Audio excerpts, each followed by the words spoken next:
pouvez vous asseoir. Ah, là, on a passé un quart d'heure, là. Ça va mieux? Levez la main pour qui ça va mieux. Ouh. Ça va, Isa? Isa, elle en peut plus, là-bas, au fond. Oh, le papa de Sabrina aussi, là. Ouh.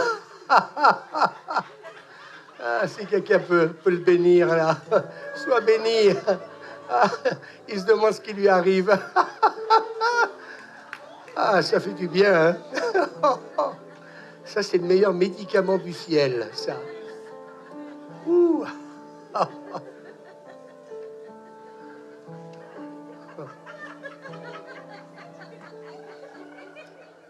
On disait avec nos amis, à Mâcon, c'est ce qu'on a vécu il y a 30 ans en arrière.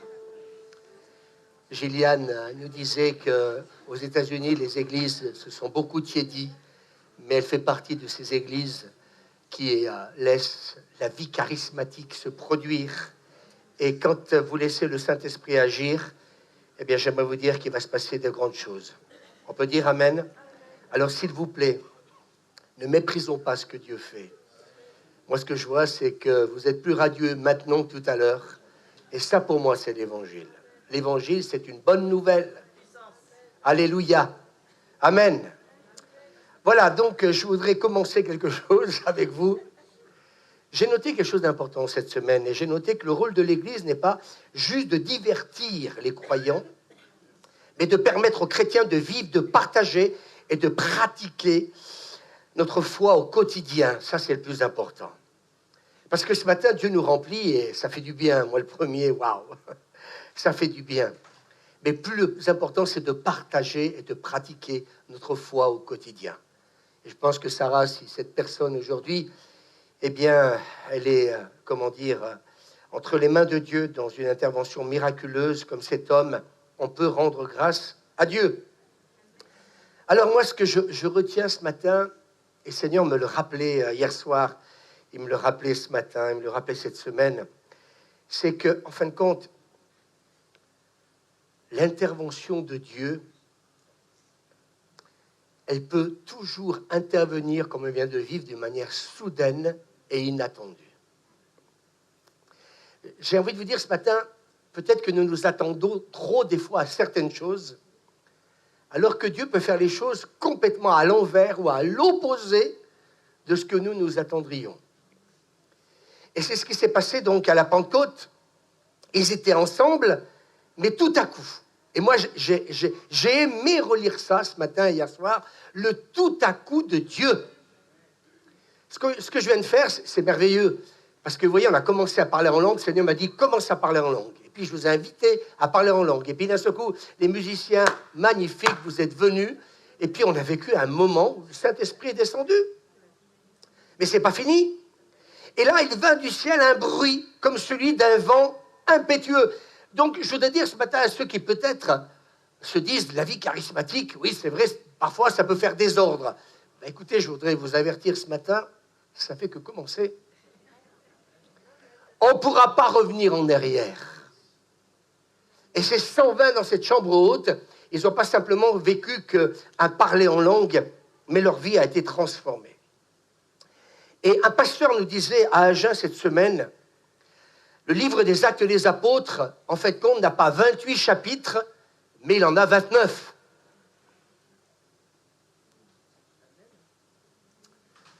Pour ceux qui connaissent leur Bible, vous savez très très bien que Actes, eh bien, a 28 chapitres. Mais ce pasteur disait, aujourd'hui, nous allons écrire le chapitre 29. Et j'aimerais qu'on applaudisse le Seigneur. C'est pas, vous savez, je suis fatigué qu'on entende parler de l'Église primitive dans tout ce qu'elle a vécu.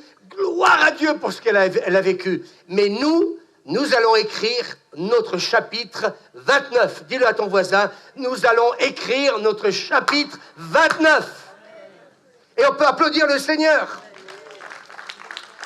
Et je crois que plus que jamais, nous croyons avec Suzanne dans une église eh bien, qui va agir dans une synergie corporative. Parce que je crois que Dieu cherche des hommes et des femmes, des partenaires de cœur. Et il y a un texte qui m'a fait du bien cette semaine, c'est ce que Paul va dire aux Colossiens. Et Jean-Frédéric, donc, tu mettras le verset où il est écrit, Paul va dire, Christ en vous, l'espérance de la gloire. Christ en vous. Et je voudrais dire ce matin, et le Saint-Esprit me disait hier soir et ce matin, il me disait, il faut nous encourager les uns et les autres en cultivant, écoutez-moi bien, une atmosphère d'espérance et d'assurance. Emmenons nos malades, emmenons les gens qui ont besoin de délivrance, emmenons les personnes qui ont besoin de rencontrer Dieu. Et si vraiment, eh bien, nous croyons dans ce texte que Paul nous a laissé, Christ en vous, l'espérance de la gloire, eh bien, mes amis, nous croyons que nous allons cultiver cette atmosphère d'espérance et d'assurance. Et comme cette jeune fille, si nous sommes remplis de foi, amen, eh bien, Dieu va intervenir. Alors ce matin, le message, c'est nous croyons à un retour de l'autorité et de la puissance. Dites avec moi, nous croyons que c'est le temps, amen, et nous le voyons quand ils ont prié donc pour cet homme, comme nous l'avons fait pour cette femme. Et voyez, Dieu est intervenu, disons amen. Merci Seigneur, un retour de l'autorité et de la puissance. Amen. Et moi, j'ai réalisé en fin de compte que l'autorité et la puissance de Dieu n'est jamais partie. Mais le Seigneur m'a dit cette semaine, mais nous l'avons délaissé. J'ai bien dit, nous l'avons délaissé. Je le vois dans l'Église, que ce soit l'équipe pastorale et vous tous, je le vois. Je crois qu'à un moment donné, s'il y a un démon, il faut le chasser. Si à un moment donné, quelqu'un est malade, Jésus a dit, guérissez les malades. Et qu'est-ce qu'on fait? On n'a pas réagi. Et moi, j'aime vous dire que le Saint-Esprit m'anime aujourd'hui. Je veux réagir devant la maladie. Je veux réagir devant les démons. Mais vous savez pourquoi nous avons délaissé l'autorité et la puissance? La Bible parle d'elle-même. Et nous voyons dans l'évangile de Marc, au chapitre 7, pourquoi, en fin de compte, nous avons délaissé l'autorité et la puissance.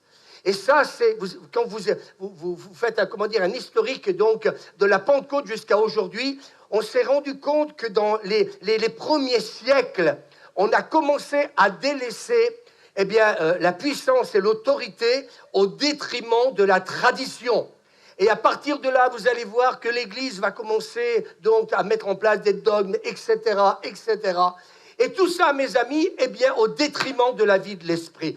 L'Esprit de Dieu, Jésus a dit, on ne sait pas d'où il vient et on ne sait pas où il va.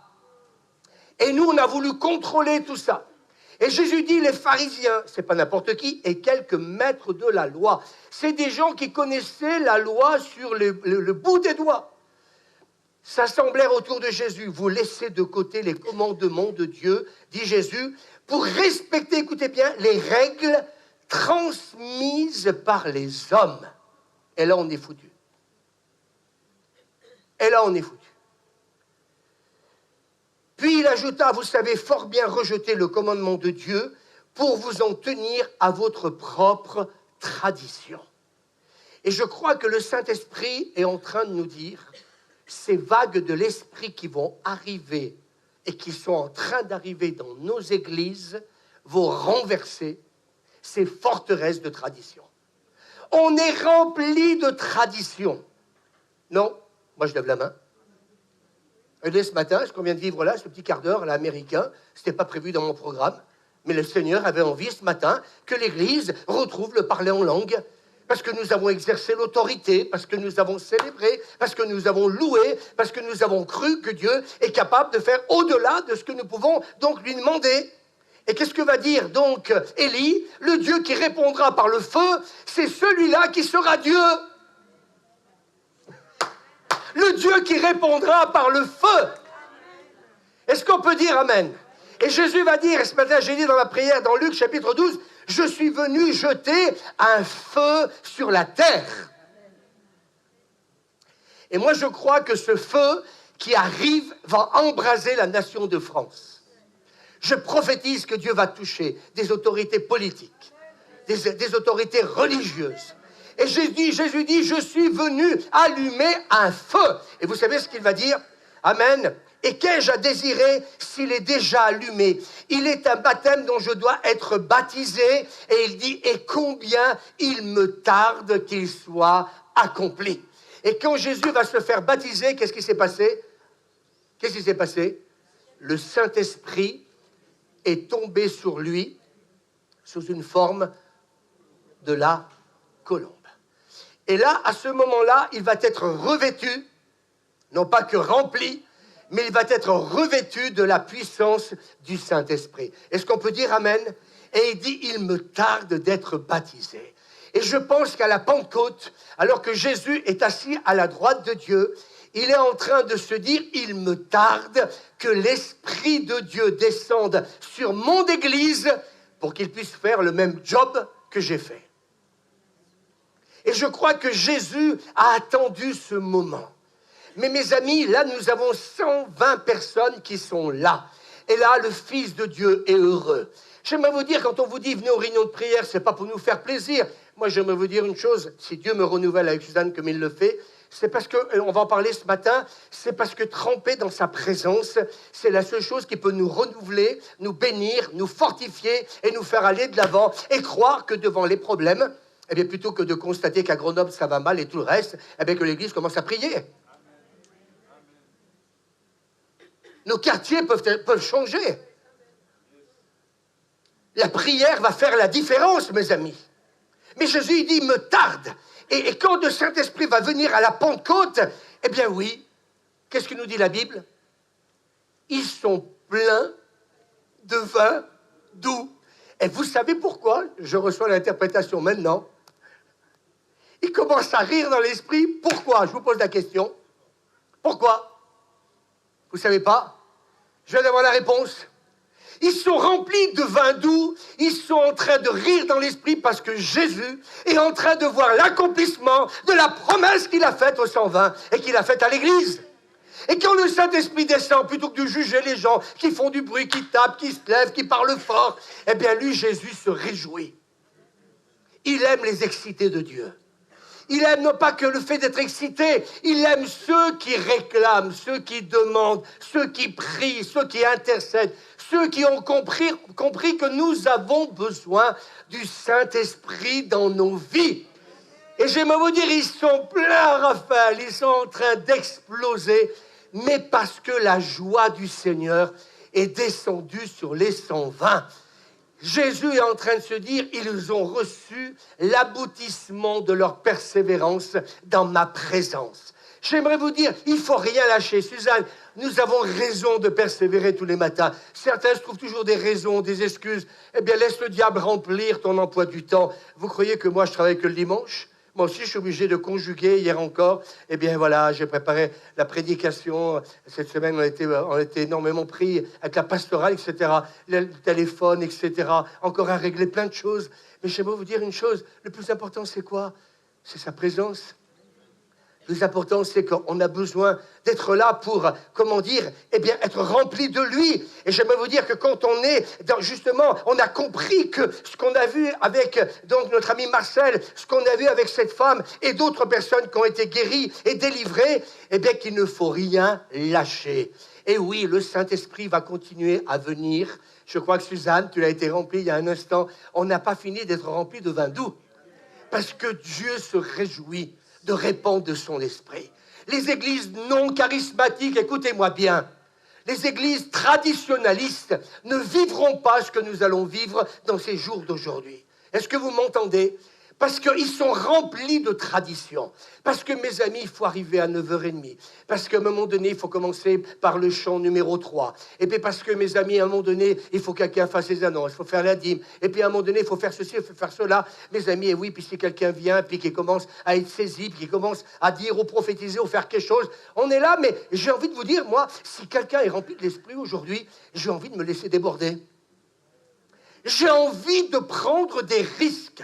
Et je disais à la pastorale de Agen, John Knox, eh bien, disait, vaut mieux un réveil avec des défauts que pas de réveil du tout. Je préfère mieux qu'à un moment donné, il y a comment dire, excusez-moi, eh bien, un débordement, que plutôt trop contenir ce que Dieu veut faire au milieu de nous. On a trop contenu les choses de Dieu. et puis ça nous a dérangés, mais que ça a été un plaisir dans cette pastorale d'évoquer tout ce qu'on avait vécu, comment dire, donc à Mâcon il y a 30 ans de ça. J'aimerais vous dire, mes amis, quand l'Esprit de Dieu va nous saisir et que l'onction va commencer par agir, au travers de nos vies, eh bien, nous allons accomplir des choses merveilleuses. Dans Juge, chapitre 14, verset 5, un jeune lion rugissant vint à sa rencontre. L'Esprit de l'Éternel saisit Samson, et sans avoir rien à la main, Samson déchira le lion comme on déchire un chevreau. L'Esprit de Dieu saisit. Il fallait que cette fille soit saisie pour croire. Il fallait qu'il y ait quelqu'un qui prie avec foi et saisit pour croire que même par un téléphone, quelqu'un qui est entre la vie et la mort, Dieu peut le guérir. Alors, de quelle manière venons-nous aux réunions de prière? Ces derniers temps, je vais être franc avec vous, il y a des choses qui m'ont un peu chagriné. On priote. On est presque en train de clémenter à Dieu d'intervenir. Oh, si tu pouvais guérir, si tu pouvais agir. Je crois qu'on a besoin de déclarer la parole de Dieu dans nos réunions de prière. Dites Amen avec moi. Amen. Guérissez les malades. Alors plutôt que de nous lamenter sur ceux qui sont malades, eh bien nous allons déclarer dans nos réunions de prière, eh bien tu as dit que nous allions guérir les malades, guérissez les malades, on va guérir les malades. Et vous voyez, c'est la foi qui commence à être en action et qui commence à produire son fruit. Job chapitre 33, verset 4, l'Esprit de Dieu m'a créé et le souffle du Tout-Puissant m'anime. Oh Suzanne, le souffle du Tout-Puissant m'anime. Waouh! Le souffle du Tout-Puissant m'anime.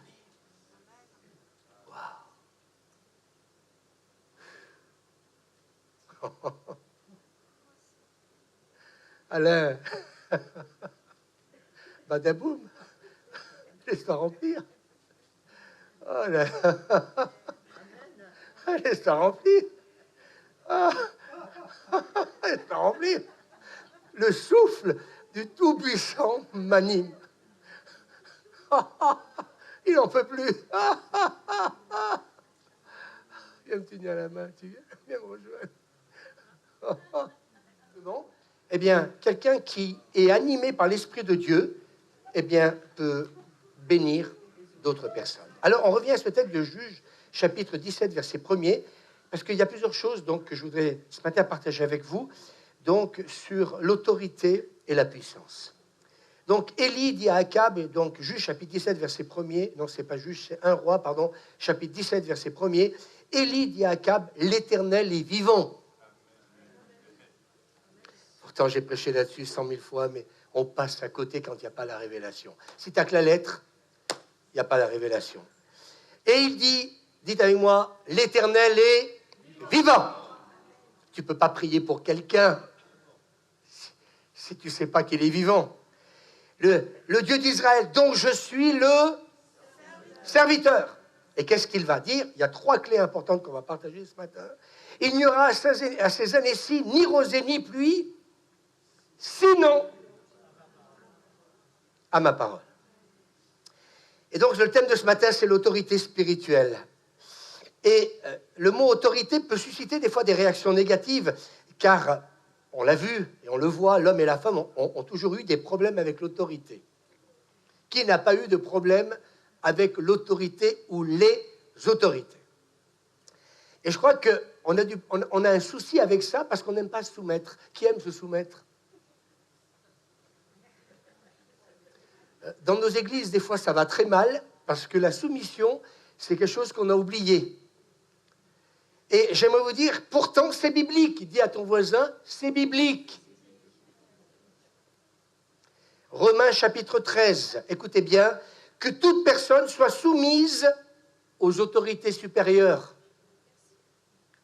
Car il n'y a point, écoutez bien, d'autorités qui ne viennent de Dieu. Et les autorités qui existent ont été instituées. Pas de chance pour l'Église. Tu l'as dit, Françoise, instituée de Dieu. C'est pourquoi, écoutez bien, celui qui s'oppose à l'autorité résiste à l'ordre que Dieu a établi. Et ceux qui résisteront, écoutez bien, attireront une condamnation sur eux-mêmes. Je pense qu'il nous faut faire très attention quand nous lisons ces textes bibliques. On n'est pas là pour se prendre pour des papes, mais je crois qu'il faut respecter les autorités que Dieu a instituées. Et je crois qu'on ne se rend pas compte des conséquences. Vous savez, je reviens d'une pastorale, c'est enregistré, mais du fait que je ne donne pas de nom, où nous avons partagé sur ce qui se passe un peu dans le monde entier, compte tenu qu'on a des ministères internationaux. Je peux vous assurer que, Suzanne peut le dire avec moi, on n'a pas entendu de très belles choses. Des fois, on nous dit, oh, il y a une ou deux personnes qui ne viennent plus à l'église. Eh bien, écoutez, on a côtoyé une église, ils étaient 1200 personnes, ils sont 400 aujourd'hui. Alors, quand il y a une ou deux personnes qui n'est plus là, ben, écoutez, là, ils en ont perdu 800. Le pasteur devait vraiment avoir un problème pour qu'ils en perdent autant. Mais moi, je connais l'histoire, on nous a raconté l'histoire. Pourquoi ? Et là, vous savez, la chose qui m'a fait le plus de peine, c'est de se rendre compte que parfois, Jésus, il passe, il arrive dans Jérusalem et on est capable de jeter plein de branches de palmiers. Et de la même manière qu'on peut le louer et l'adorer, on peut aussi le crucifier sur une croix. Et cet ami pasteur me disait, on a perdu la moitié du groupe de louanges, les 3/4 de l'équipe pastorale. Et là, on se pose des questions et on se dit, mais pourquoi tout ça ? Et moi, je vais vous dire ce matin quelque chose d'important. Faisons attention aux autorités. J'ai un profond respect pour monsieur le maire. J'ai un profond respect pour les serviteurs de Dieu. N'attendez pas qu'ils soient parfaits, ils ne le sont pas. Mais que vous vouliez ou pas, la Bible nous parle de soumission aux autorités. J'ouvre la parenthèse, ce n'est pas le but du message, mais faisons attention parce que c'est marqué, ce n'est pas moi, je n'ai pas besoin de condamner, de juger, c'est marqué, et ceux qui résistent attireront une condamnation sur eux-mêmes. Alors, je voudrais revenir un peu à ce que je disais, Élie jouissait d'une autorité spirituelle incontestable. La preuve en est, c'est que quand il va prier, pendant 3 ans et demi, la pluie va s'arrêter. Aucune goutte de pluie. Et puis il va prier, et puis le feu va tomber. Est-ce qu'on peut dire amen ? Puis à sa demande, la pluie qui revient au bout de 3 ans et demi. Vous vous rendez compte de l'autorité que cet homme avait ? Alors, est-ce que cet homme était un Superman ? Et je voudrais quand même revenir là-dessus. Un géant, un prophète hors pair, non. Parce que l'apôtre Jacques va dire au chapitre 5, Élie était un homme de la même nature que nous. Est-ce qu'on peut dire amen ? Et moi, ça m'a fait du bien. Vous avez entendu Marcel tout à l'heure, peut-être que certains vont dire c'est un serviteur de Dieu hors norme. Eh bien non, ce n'est pas un serviteur de Dieu hors norme, c'est un serviteur de Dieu tout simplement qui est plein de Dieu et plein de Saint-Esprit. Et c'est ce qu'on veut. Alors arrêtons d'avoir des complexes. Moi, je l'ai dit à Suzanne, je ne veux plus avoir des complexes. Mais vous savez pourquoi Élie a vécu tout ça ? Pourquoi à un moment donné, eh bien, le ciel s'est fermé ? Pourquoi à un moment donné, le feu est tombé ? Pourquoi à nouveau la pluie est revenue ? Parce que, mes amis, Élie a prié avec insistance. Dis à ton voisin, il a prié avec insistance, avec ardeur. Il a beaucoup prié. Dites amen. Il a beaucoup prié, avec insistance, avec ardeur. Ça ne s'est pas fait le premier jour. Ça ne s'est pas fait à la seconde où il a prié. Et il y a des moments, j'aimerais vous dire, il ne faut pas s'arrêter en cours de route. Dis à ton voisin, il ne faut pas s'arrêter en cours de route. Il a prié, il a donc prié avec ardeur, avec insistance, il a beaucoup prié et il a obtenu. Qui c'est qui vit une galère en ce moment ? Eh bien, si tu vis une galère, il ne faut pas lâcher.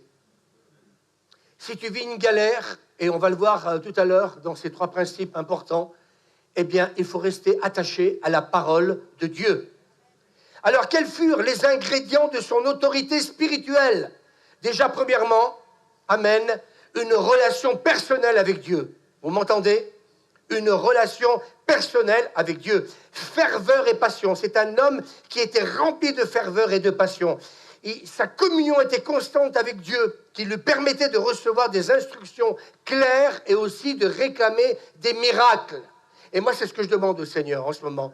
Seigneur, je veux une communion constante avec toi, mais Seigneur, pour recevoir des instructions claires Amen. Et puis réclamer aussi des miracles. Il a réclamé ces choses-là. Il les a obtenus. Élie, mes amis, n'était peut-être pas un homme de grande éducation, ni riche, ni connu, mais Dieu connaissait celui qu'il avait choisi. Et Dieu sait ceux qu'il a choisis. Et l'autorité spirituelle, et moi ça m'a fait du bien pour moi, avec Suzanne, l'autorité spirituelle commence par l'appel de Dieu.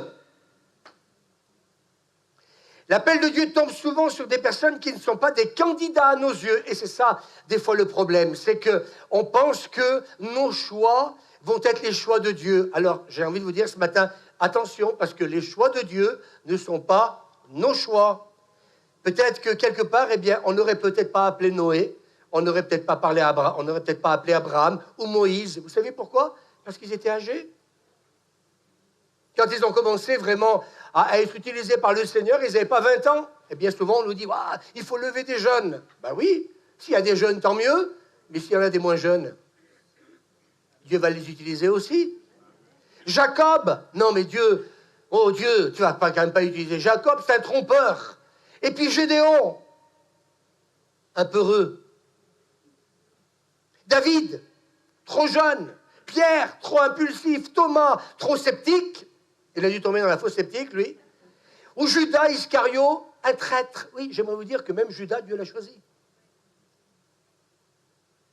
L'apôtre Paul, que nous aurions considéré comme le dernier, on l'aurait peut-être jamais pris, et Dieu va l'arrêter sur le chemin de Damas, et il est devenu l'un des plus grands hommes de l'histoire, et il va écrire, 1 Corinthiens chapitre 1er, « Considérez, frères, que parmi vous, qui avez été appelés, il n'y a donc beaucoup de sages selon la chair, de puissants, de nobles, mais Dieu a choisi les choses folles du monde pour confondre les sages.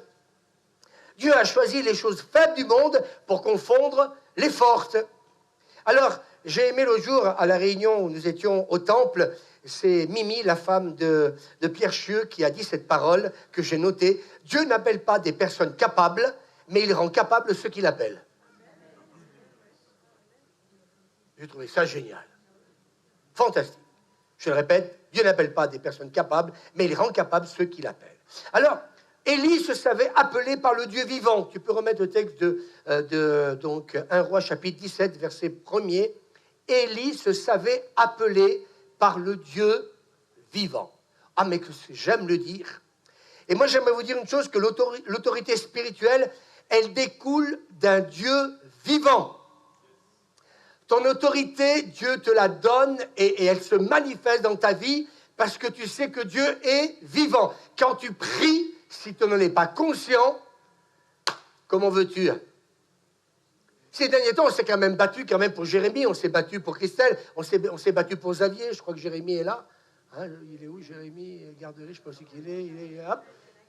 Bon. Xavier a commencé aussi à la chapelle. C'est pas la chapelle de la grâce.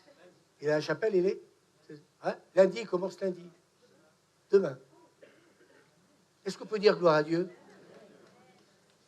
Parce que Dieu est vivant. Oh, j'en ai marre d'écouter des gens qui pleurnichent quand ils prient.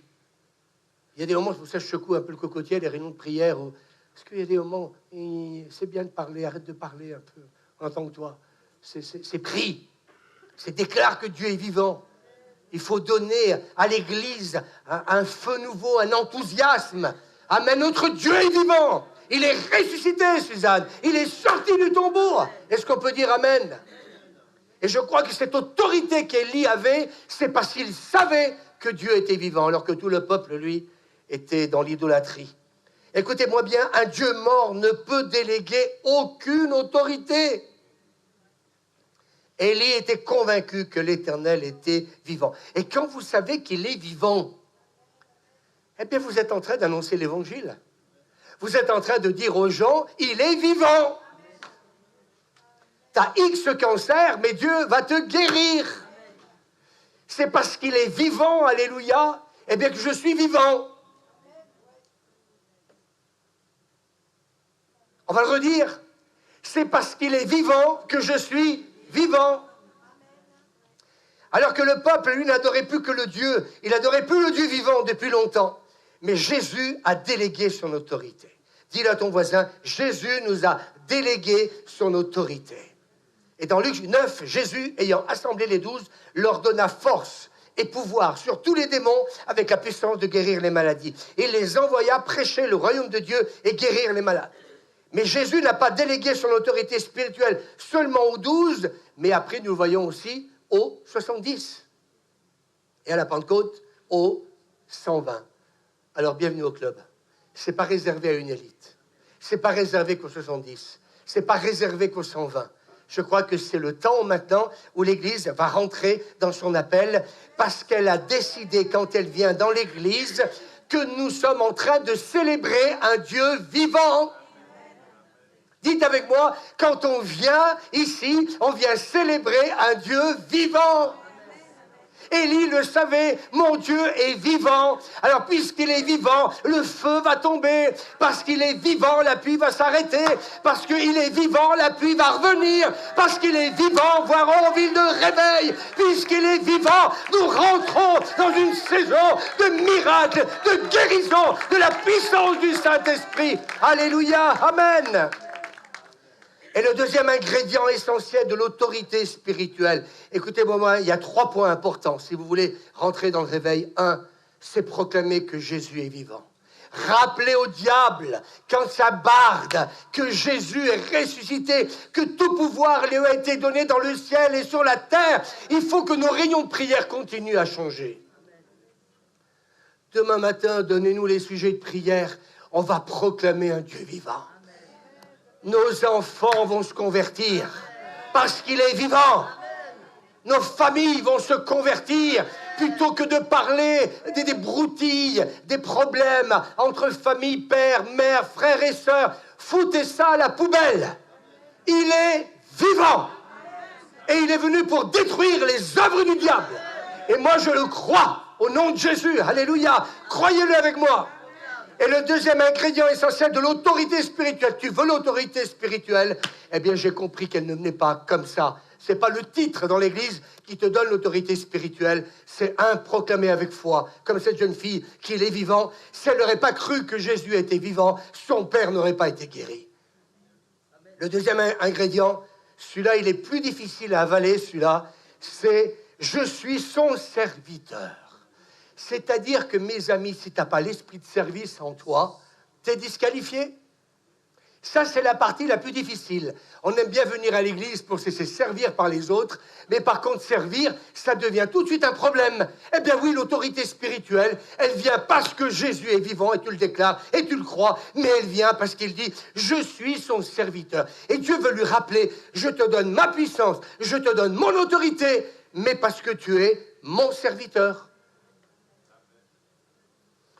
Qui a du mal à se lever pour faire le ménage? Qui a du mal à se lever pour faire la garderie? Qui a du mal à se lever pour organiser des concerts? Qui a du mal à tout ça? Tu veux l'autorité spirituelle? J'ai envie de te dire qu'il y a un prix à payer. Et je te donne la deuxième clé. Je suis son serviteur. On peut avoir beaucoup de talent, énormément de connaissances bibliques et d'expériences spirituelles. Si on n'a pas une attitude de serviteur, on n'aura pas d'autorité spirituelle. Est-ce que vous m'entendez? C'est bien marqué, moi je n'avais jamais lu ça. Je suis ton serviteur, c'est-à-dire que nous sommes au service du royaume de Dieu. Non pas d'un pasteur, au service de notre Dieu. Élie se savait serviteur. Marc, chapitre 10, il n'en est pas de même au milieu de vous, mais quiconque veut être grand parmi vous, qu'il soit votre serviteur. Et quiconque veut être premier parmi vous, dans cette version-là, c'est qu'il soit l'esclave de tous. Alors, service veut dire soumission et obéissance. Et Élie ne faisait pas sa propre volonté, mais se soumettait toujours à la direction de Dieu. Est-ce qu'on peut dire amen? Et parce que Élie était le serviteur de Dieu, parce qu'il était toujours à l'écoute du Saint-Esprit, alors mes amis, il était capable d'entendre ce que Dieu était en train de lui dire. Et on va mettre ce texte dans 1 Roi, chapitre 2, verset 6. Quand Dieu lui dit « Pars d'ici et cache-toi près du torrent de Kérit », il partit et le fit selon la parole de l'Éternel. Je voudrais poser une question à l'Église. Qui a déjà entendu la voix de Dieu? Où Dieu t'a parlé, m'a parlé, et on n'a pas été dans l'obéissance. Allez, levez la main.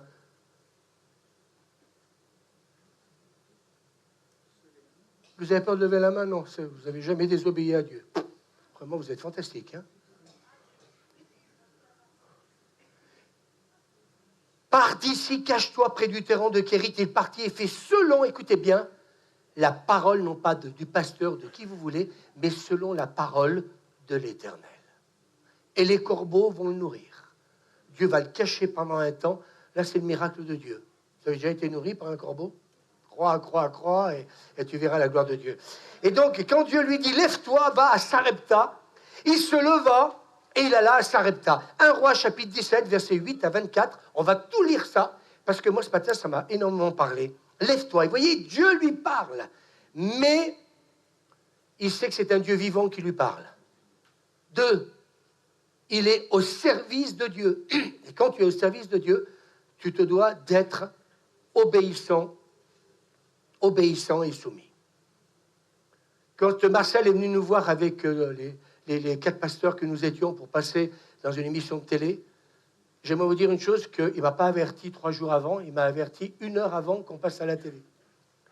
1 heure avant, j'avais rien préparé, ni les 3 autres d'ailleurs, mais je me suis rendu compte et j'ai dit au Seigneur, Seigneur, si tu veux, Seigneur, que je puisse dire quelque chose, alors Seigneur, je me soumets et j'obéis à ta volonté. Je vais être franc avec vous, il y a peut-être quelques années en arrière, j'aurais dit non.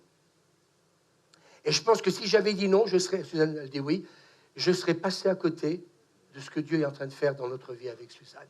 L'autorité va de pair avec l'obéissance. L'autorité va de pair dans le fait que nous sommes au service de Dieu et que Dieu, à tout moment, peut utiliser quand il le veut. Tu m'entends? Mais est-ce que nous serons disponibles et assez clairs pour entendre la voix de Dieu? Et quand Marcel me dit ça, dans mon cœur, je lui dis, mais non, c'est pas possible. Les 4, on a réagi de la même manière.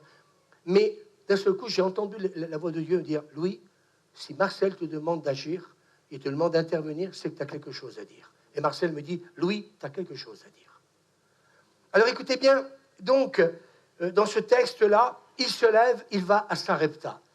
Et alors, mes amis, donc, voici, j'ai ordonné à une femme, vous vous rendez compte? Il a ordonné à une femme veuve de te nourrir. Vous voyez, il ordonna à une femme, c'est pas si tu as envie de donner à manger à Élie, non, il va lui ordonner, donc, de le nourrir. Il se leva, il alla à Sarepta, comme il arrivait à l'entrée de la ville, voici, il y avait là une femme veuve qui ramassait du bois, il l'appela, il dit, va me chercher, je te prie un peu d'eau dans un vase, afin que je boive.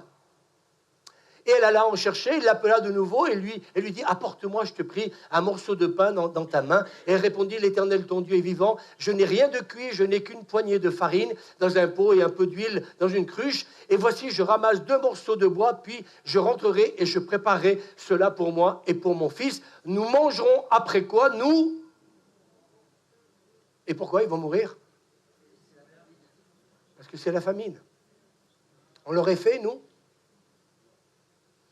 Je voudrais dire quelque chose d'important. Ce matin, je n'ai pas envie de vous prêcher. J'ai dit tout à l'heure, esprit de service. Faites attention parce que je me rends compte que beaucoup veulent l'autorité, beaucoup veulent la puissance, mais ne veulent pas payer le prix. Mes amis, tous les dimanches, tu vas aux toilettes comme les autres. Hein. Tu es content quand on essuie les cuvettes là-bas? Ne vous inquiétez pas, je le fais... on s'occupe de faire le ménage dans toute la salle à manger, mon bureau et la pièce à côté toute la semaine. Et vous n'êtes pas là quand je nettoie là aussi. Parce que j'ai appris, vous savez pourquoi? À servir Dieu pour me maintenir dans l'humilité. Vous avez mal au dos? Des fois aussi, j'ai mal au dos. Et vous savez, mes amis, servir Dieu, c'est le chemin d'obéissance, c'est le chemin de croix, j'ai presque envie de vous dire. Et si vous croyez que le ministère, c'est... J'ai entendu tellement des choses terribles avec Suzanne pendant 4 jours. J'aimerais vous dire une chose, vous n'êtes pas passé par où Marcel est passé. Tel qu'aujourd'hui, vous le voyez, là, il prie, et comment dire, les miracles sont là. Il nous a raconté tout le parcours, avec aussi un autre pasteur qui, de 1200, ils sont passés à 400. Là, on voit la fidélité des gens, là. Mais j'aimerais vous dire une chose, on s'en fout éperdument avec Suzanne. On continue à servir Dieu. Vous savez, je crois qu'un jour, on aura des comptes à rendre pour notre infidélité. Et peut-être pour des fois avoir fait peut-être du mal à des serviteurs de Dieu. Et là, en l'occurrence, dans cette église, le pasteur était blanc, plus blanc que neige, en plus. Mais là, ça y est, il a été justifié par les autorités. Juste quand nous étions en pastoral. Une énorme victoire.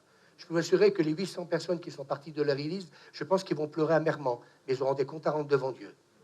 Parce qu'il n'y a pas que, comment dire, la justice qui l'a sali, c'est aussi tous ces gens qui l'ont abandonné. Et j'insiste, j'ai dit des leaders, j'ai dit des groupes de louanges.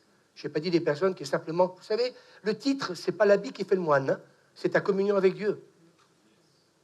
C'est ça qui va être préservé. Et là, Élie entend la voix de Dieu. Et écoutez bien, parce que j'aimerais vous dire que des fois, on est arrivé à mépriser les serviteurs de Dieu. J'aimerais vous dire, faites attention. Hein.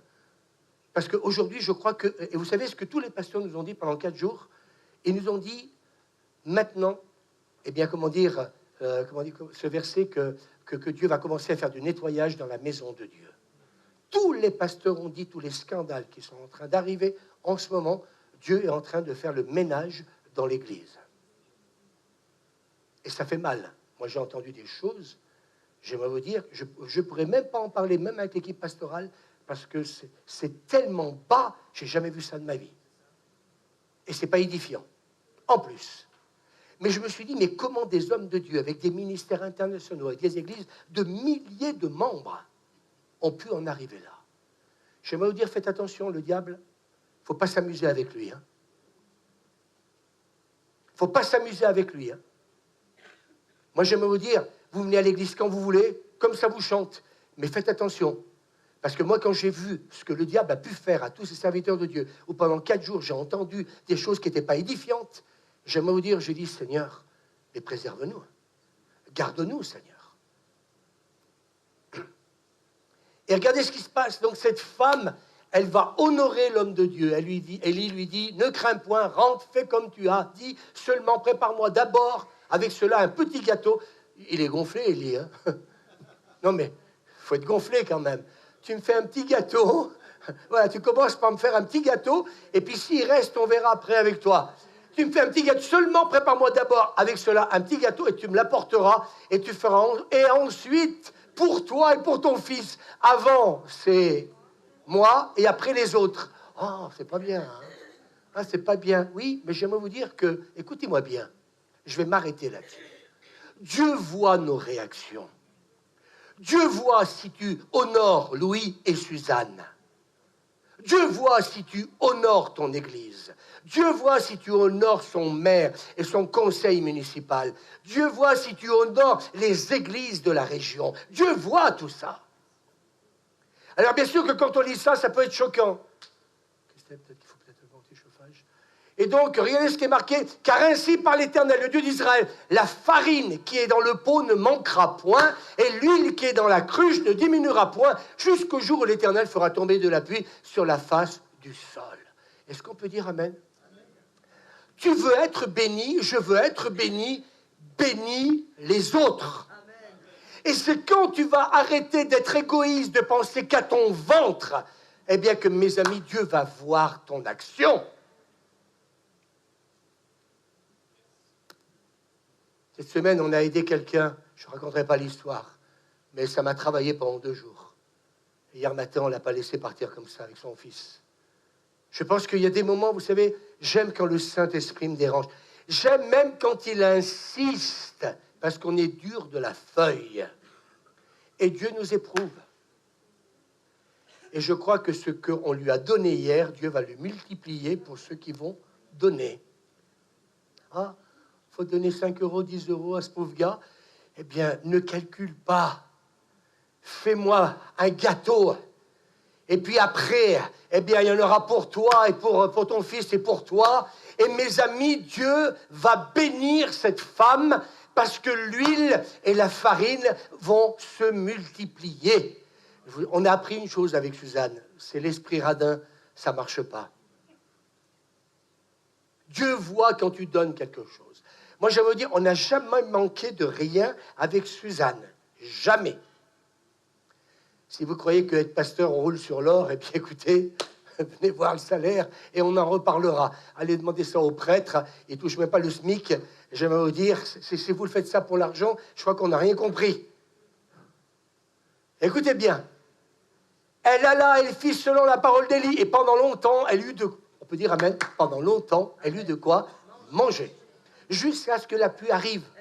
Souvenez-vous, il y avait là... Il manquait l'eau, hein.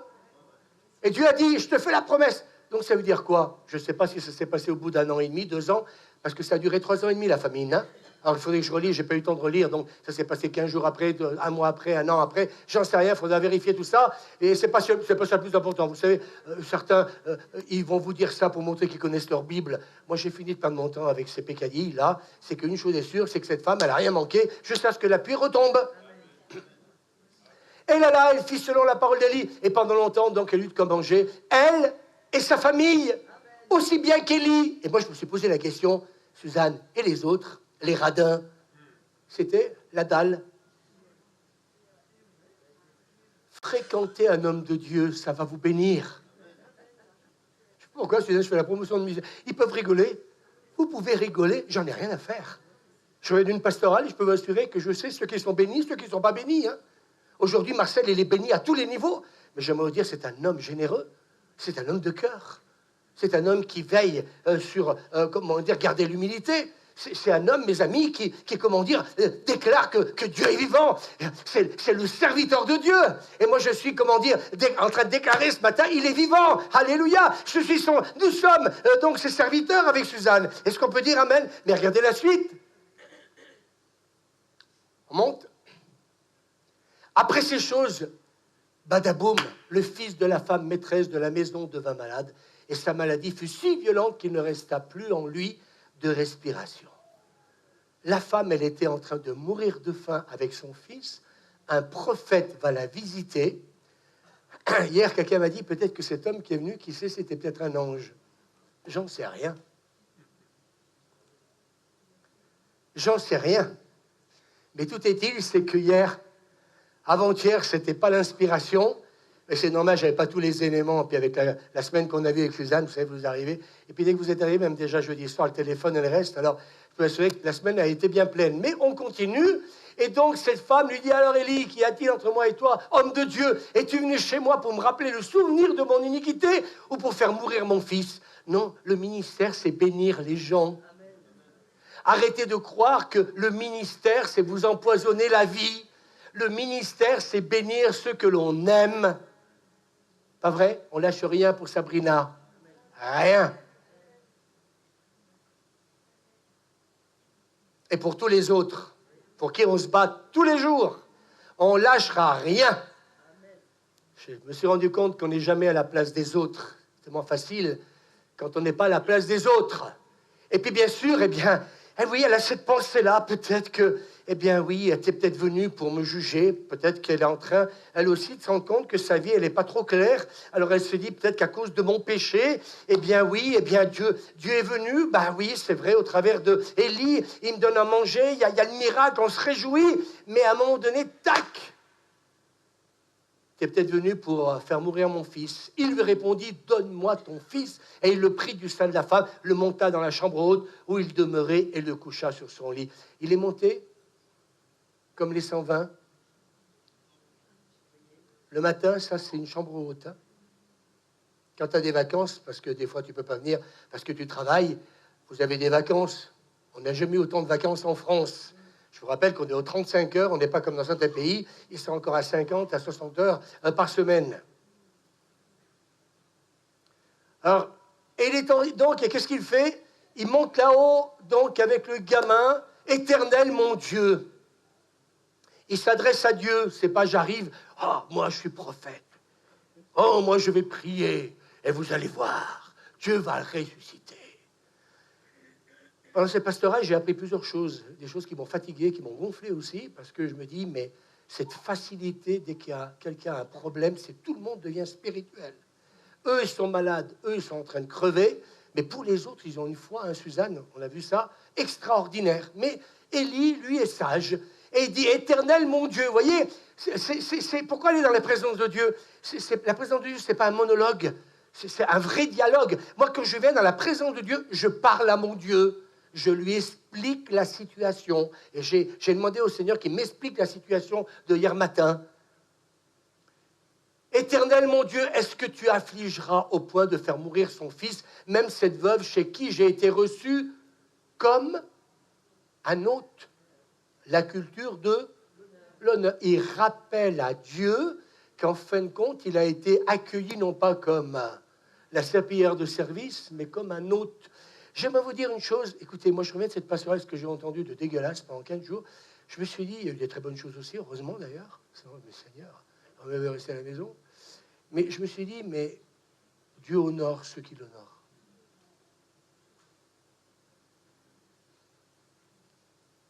Et je l'ai vu par toutes celles et ceux qui sont, comment dire, serviteurs. Mais vrais. Hein, Suzanne, on peut le dire.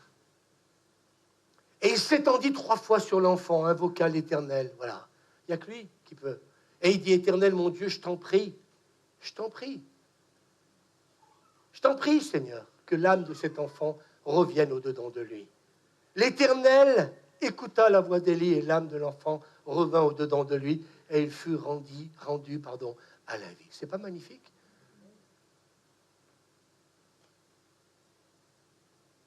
Et qu'est-ce qu'il va dire? Elle va dire, cette femme. Élie prit l'enfant, le descendit de la chambre haute dans la maison et le donna à sa mère. Et Élie dit, vois ton fils est vivant. Et la femme dit à Élie, je voudrais vous dire à tous, et je ne veux blesser personne, c'est pas par ton titre qu'on va te reconnaître. Je suis désolé de vous dire ça à tous. Hein, Suzanne, je vais avoir le courage de le dire. C'est pas en étant derrière un piano, tout ce que vous voulez. C'est pas par ton titre. Mais cette femme va dire, la femme dit à Élie, je reconnais maintenant que tu es un homme de Dieu et que la parole de l'Éternel dans ta bouche, la parole non pas d'Élie, mais la parole de l'Éternel est vérité. Waouh! Ça travaille, hein?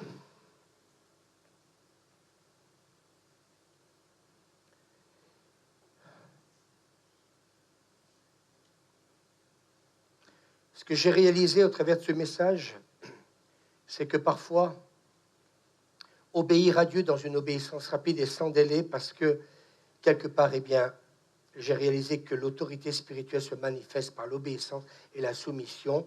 Et nous voyons dans le livre des Hébreux, chapitre 5, verset 8, Jésus a appris, bien qu'il fût fils, l'obéissance par les choses qu'il a souffertes.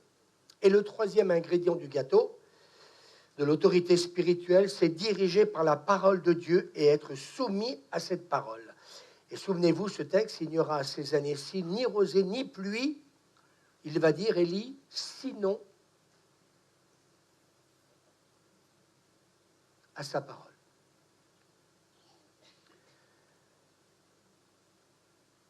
L'autorité spirituelle se déclare par la parole, j'ai noté.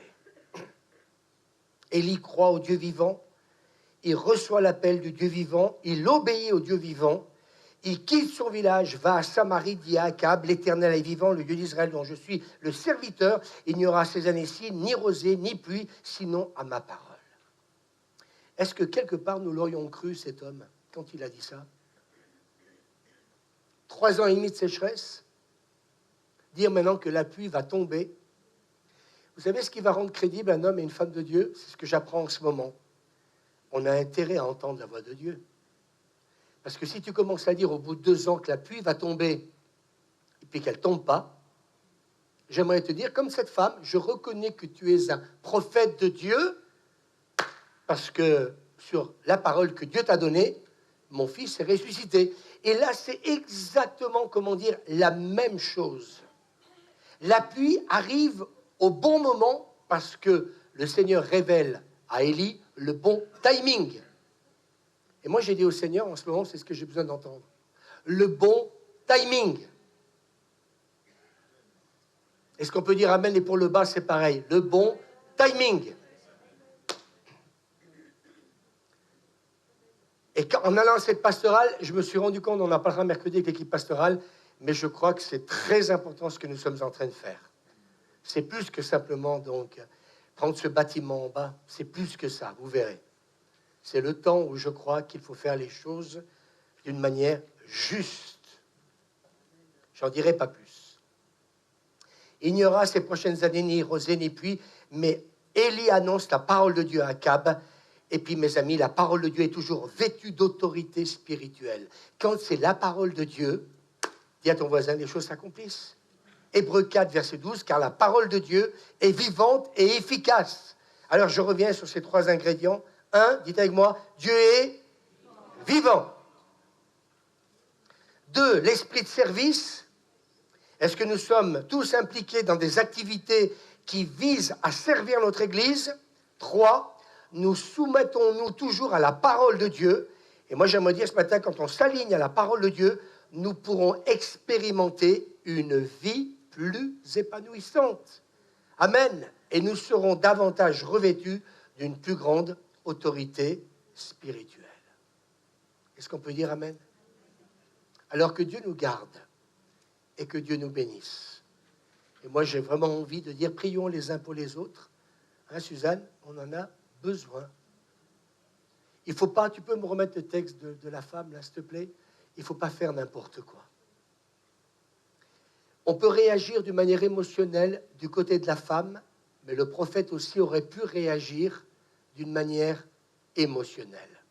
Et on s'est rendu compte pendant ces 4 jours que parfois les prophètes ont parlé, pas que les prophètes. Un pasteur peut dire aussi des bêtises. Un enseignant peut dire aussi des bêtises.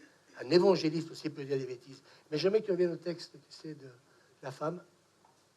C'est quand donc il va prier pour, avant qu'il prie pour le gamin, ce qu'il ramasse. S'il te plaît.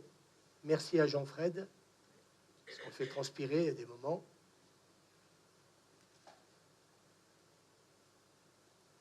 Voilà. Tu remontes un peu plus, je crois. Je voudrais juste terminer par ça. Est-ce que ça me parle? Là, les versets suivants, 21, je crois.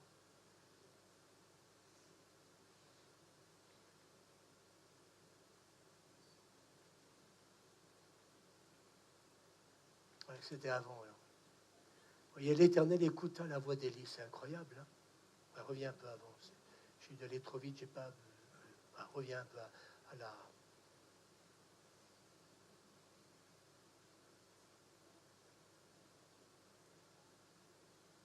Voilà. C'est le verset 20, enfin, quand, excuse-moi, Jean-Fred. Puis il invoqua l'Éternel. Toute cette semaine, on va venir à l'église. Qu'est-ce qu'on va faire?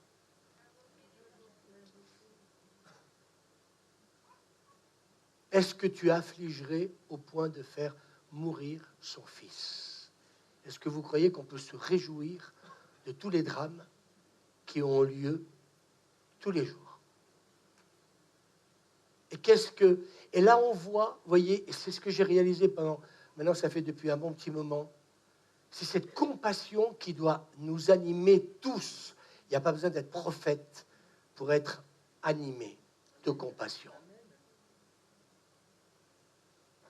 Et cet homme a tellement été, je sens qu'il faut que j'insiste, Suzanne, il a tellement été honoré par cette femme. Et Dieu a honoré cette femme en lui donnant à manger. Que quelque part, mes amis, quand les gens vous bénissent, vous êtes en droit, quand il leur arrive quelque chose, de ne pas vous réjouir. Et là, Élie, il est dans la contrition. Il n'est pas dans les lamentations, il est dans la contrition. C'est pas pareil. Il dit, j'ai été reçu comme un autre. Mais est-ce que tu vas affliger cette femme au point de faire mourir son fils, même cette veuve chez qui j'ai été reçu comme un autre? Et il s'étendit 3 fois sur l'enfant, invoqua l'Éternel et dit, Éternel mon Dieu, je t'en prie.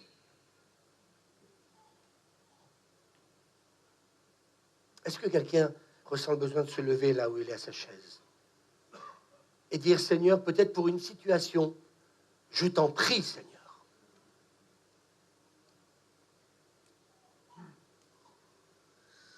Tout le monde va bien? Je t'en prie, Seigneur.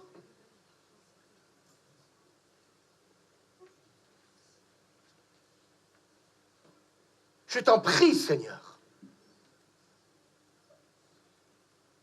Si tu penses à quelqu'un qui est malade, je t'en prie, Seigneur. Si quelqu'un peut-être est en train de mourir, je t'en prie, Seigneur. Si ta famille n'est pas au Seigneur, je t'en prie, Seigneur. Que l'âme de cet enfant revienne au-dedans de lui.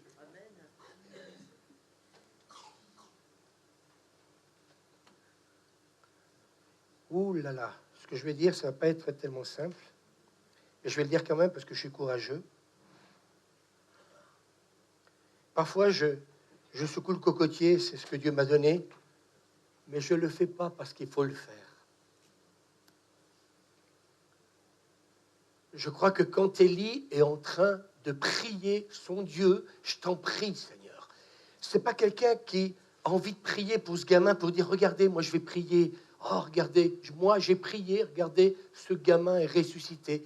Et j'aimerais vous dire qu'on a entendu pendant 15 jours des choses, mais des serviteurs de Dieu ou des gens qui prient, qui ne cherchent qu'une chose.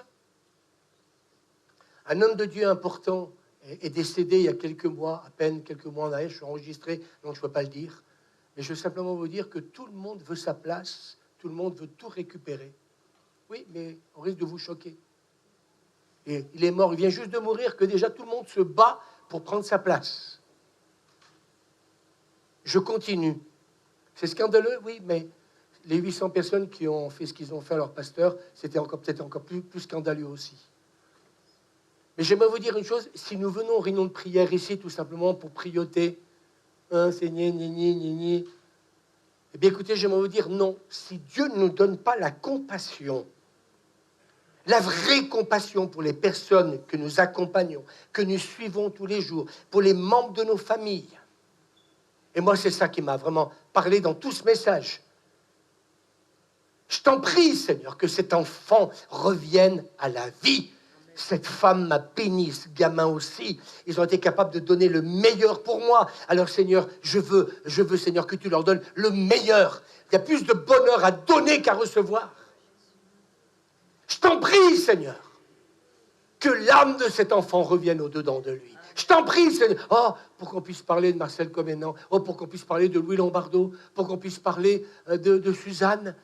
Mais que Dieu nous garde, les amis. Je t'en prie, Seigneur, cet enfant, il est trop jeune pour mourir. Et puis il s'est marqué. Tiens, oh, quand je prie, Dieu m'écoute jamais.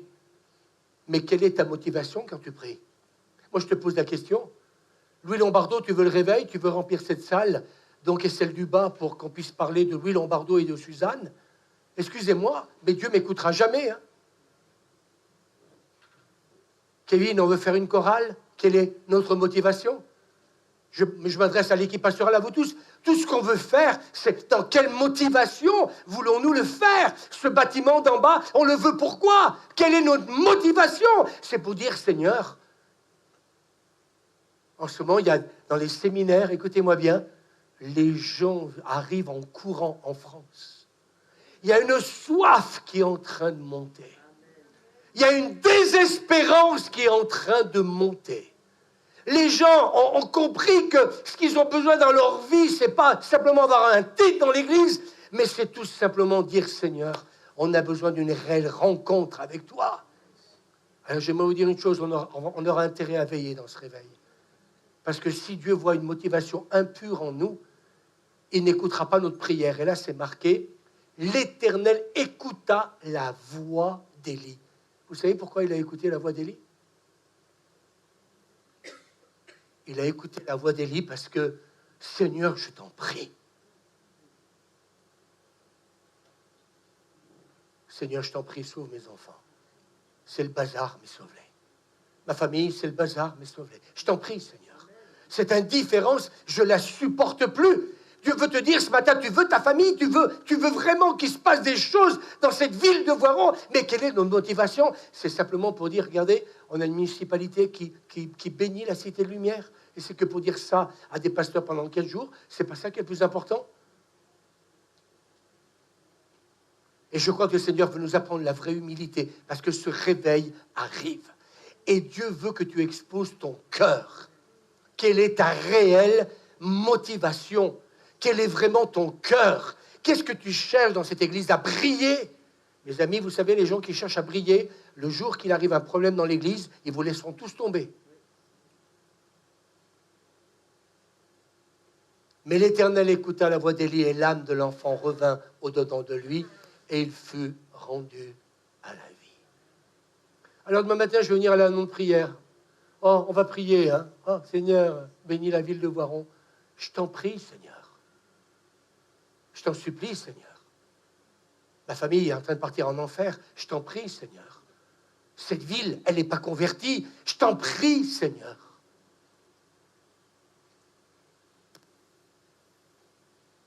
Je t'en prie, Seigneur.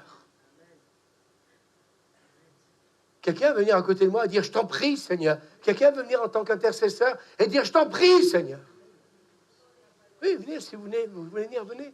On ne se connaît pas, mais ce n'est pas grave. Je t'en prie, Seigneur.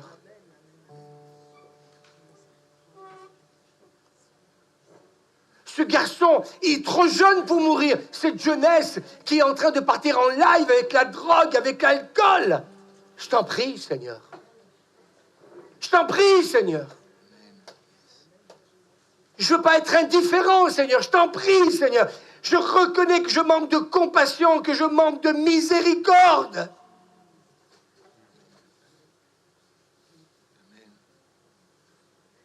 Vous voulez que je dise ce que j'ai vécu à la pastorale? Je vais vous dire ce que j'ai vécu. Je vais vous dire. Suzanne peut être témoin. Je vais vous dire ce que j'ai vécu. J'ai vécu un moment terrible. À un moment donné, j'étais en train d'écouter tout ce que ces pasteurs avaient commis. Et j'ai un ami pasteur que j'aime beaucoup. Écoutez, là, on peut dire amen, on peut arrêter là.